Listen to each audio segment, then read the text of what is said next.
আবার টেলি দর্শকের জন্য অত্যন্ত খারাপ খবর। দ্বিতীয় পর্যায়ের ক্যান্সারে আক্রান্ত হলেন টেলিভিশনের জনপ্রিয় নায়িকা। বেশ কদিন ধরে অসুস্থ ছিলেন, পেটে অসহ্য ব্যথা অনুভব করছিলেন।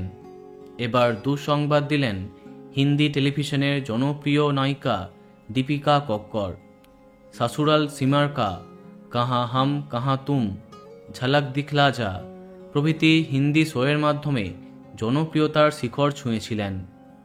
সম্প্রতি নিজের ইনস্টাগ্রামে পোস্ট করে এই ভয়ঙ্কর খবরটি শেয়ার করলেন তিনি জানান, গত কয়েক সপ্তাহ খুব কষ্টে কেটেছে। পেটের ওপরের দিকে ব্যথা নিয়ে যখন হসপিটালে গিয়েছিলাম, বুঝিনি এত বড় ধাক্কা অপেক্ষা করছে।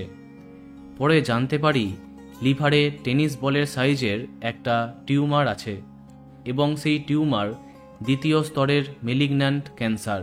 এটা আমাদের জীবনের সবচেয়ে কঠিন সময়ের মধ্যে অন্যতম।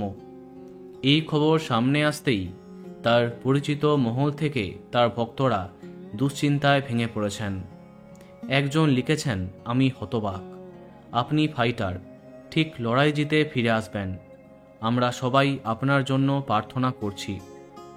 বলা বাহুল্য, দীপিকার এমন কঠিন সময়ে তাকে সবসময় আগলে রাখছেন তার স্বামী তথা অভিনেতা শোয়েব ইব্রাহিম। আমরা আশা করব আপনি এই কঠিন লড়াইটা জিতে ফিরে আসবেন।